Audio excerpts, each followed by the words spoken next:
Coming up on Mountain News at 5:30, a judge overseeing the 2020 election interference case in Georgia makes a decision about whether prosecutor Fani Willis can stay on the case. And the U.S. Supreme Court rules on whether or not public officials can block people on social media in certain scenarios. And sunny weather is back as early as tomorrow. Your weekend forecast coming up as Mountain News at 5:30 starts right now. Dedicated to southern and eastern Kentucky, this is WYMT Mountain News at 5:30. Good evening, I'm Steve Hensley. We begin with some breaking news out of West Virginia tonight. West Virginia State Police tell our sister station out of Huntington 4 people escaped serious injuries after a plane crash at the Logan County Airport.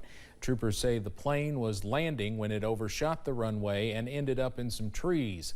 The pilot and 3 passengers suffered minor injuries. We are tracking some more spotty showers and gloomy conditions as we go into your Friday evening. Up on First Alert Pinpoint Doppler, some good news, no thunderstorms, no severe weather, but you may see a few showers as we go into this evening. Zooming into Pike County from Pikeville stretching to near Phelps, watching out for a few heavier downpours here. And same story for southeast Kentucky, close to Barberville and Knox County, moving into Clay County, also for portions of Leslie and Perry County at this hour, watching out for a few showers as well. This is all thanks to a cold front sitting over our region. Now behind this system, we are tracking some drier and cooler air, and that will continue pushing off to the south. And as you can see, you can pick out that cold front. 62 in Jackson, 52 over in Rowan County for Moorhead, and that cooler air will continue sinking off to the south as we go into this evening. Low temperatures as you wake up and start the weekend are cooler in the middle to upper 40s and possibly a few lower 40s as well as you wake up in the morning. And we're also tracking some drier and more sunny weather tomorrow. Highs back in the 60s, and enjoy that because we are cold by Monday. Those details coming up in just a little bit. Steve? Cameron, thank you. A special prosecutor in former President Trump's election interference case in Georgia has resigned. Nathan Wade had been romantically involved with Fulton County District Attorney Fani Willis, and the judge overseeing the case ruled one of them had to go. CBS's Willie James Inman has the latest. Special Prosecutor Nathan Wade submitted his resignation to Fulton County District Attorney Fani Willis Friday, urging the team to continue its work in the election interference case they've built up against former President Donald Trump. Earlier, the judge in the case ruled either Wade or Willis needed to withdraw because their past relationship created an appearance of impropriety. Wade's resignation allows Willis to remain on the case. Her office and her remaining on this case continues to taint the case, no matter how good a prosecutor she might turn out to be, because the public now may not trust the process. In a statement, former President Donald Trump's attorney disagreed with the judge's decision and vowed to use all legal options available to dismiss the case. 18 others are also charged in the case. 4 have pleaded guilty, including Kenneth Chesborough. His former attorney expects the defendants will appeal. For all of the defendants in this case, I'm sure it's a sad day because it really just shows that while if they make mistakes, they might get prosecuted for it. If Fani Willis and her team make mistakes, if they lie under oath, if they show bad judgment, there's absolutely no consequences. The ruling comes days after the judge dismissed 3 of 13 counts against Trump in the indictment. But the case remains intact for now. One of 4 criminal cases the former president faces as he tries to unseat President Biden. Willie James Inman, CBS News, Washington. Trump's New York trial on charges related to hush money paid to a porn star was supposed to start later this month, but has now been delayed by 30 days. Late word this afternoon that former Vice President Mike Pence is not going to endorse his former boss. Pence argues that former President Donald Trump is pursuing an agenda that is, quote, at odds with the conservative agenda. Pence had withheld his endorsement during the 2024 Republican primary after he ended his own presidential bid. Pence did not reveal who he will vote for in the 2024 general election, saying that he'll keep his vote to himself. But again, the big news is that he is not endorsing Donald Trump. House GOP leaders are discussing ways to expand their very slim majority this election. With Ken Buck announcing his retirement earlier this week, the Republicans hold the majority in the House by the thinnest of margins. But Speaker Mike Johnson is hopeful that more help is on the way.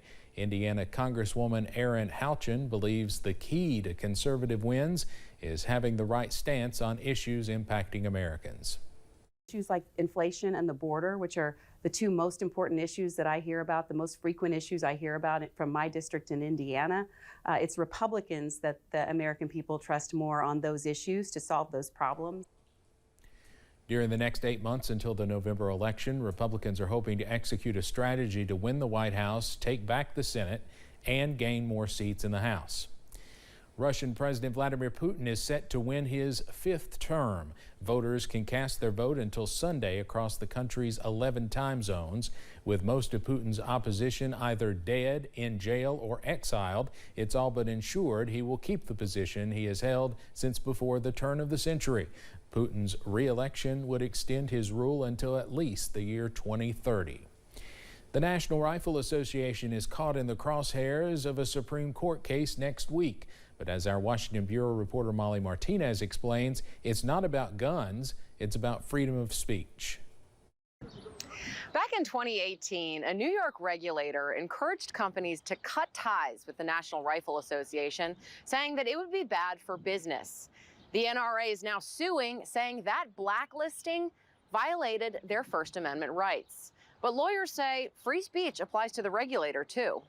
It's important for the government that's elected to express its policy views and the way it thinks about the world and how people should act. Attorney Daniel Alter, who helped file an amicus brief in this case, believes that regulators should have the freedom to influence and to express concern with certain companies and their business practices. Attorney Jay Carson with the Buckeye Institute thinks that's unconstitutional. But the problem is when you start having state officials tell companies, hey, it's not in your best interest to do business with this group that we find politically distasteful. That starts to cross lines. Supreme Court justices will be hearing these arguments on Monday when they'll decide who is owed protection under the First Amendment. Both lawyers agree a ruling comes with consequences that go far beyond guns. If you can imagine, political groups from every part of the spectrum, wouldn't matter, all of a sudden decided that they wanted to sue officials, claiming that they were somehow hostile towards their political ideology while they were doing their job, would really put a lot of agencies and regulatory work in chaos. What's at stake is ability of politically disfavored businesses to stay in business. Justices are expected to make a ruling by the end of spring. In Washington, I'm Molly Martinez. The U.S. Supreme Court ruled today public officials may block people on social media in certain circumstances. It tossed aside challenges against local government officials in Michigan and California who blocked followers who were critical of them on Facebook. In a unanimous opinion, the High Court set a clearer standard for when public officials are state actors online. The U.S. Supreme Court denied a request by a Texas college student group to host a drag show on campus. Instead, it sided with administrators at West Texas A&M University in their decision to prohibit the performance. Spectrum, WT, and 2 student leaders of the LGBTQ group filed an emergency petition with the High Court to let the show go on. Their petition claims the ban violates the First Amendment. The Haitian government has again extended the curfew in the country's west region amid ongoing gang violence. A government official from the acting prime minister's office said the 7 p.m. to 5 a.m. curfew will now last until Sunday. According to the government statement, police have been ordered to use all legal means to enforce the curfew and apprehend offenders. Coming up on Mountain News at 5:30, the makers of purse wipes claim scuffs and marks can be cleaned off your bag. We find out if that's really the case. Plus, drier conditions are on the way for this weekend. Your forecast coming up.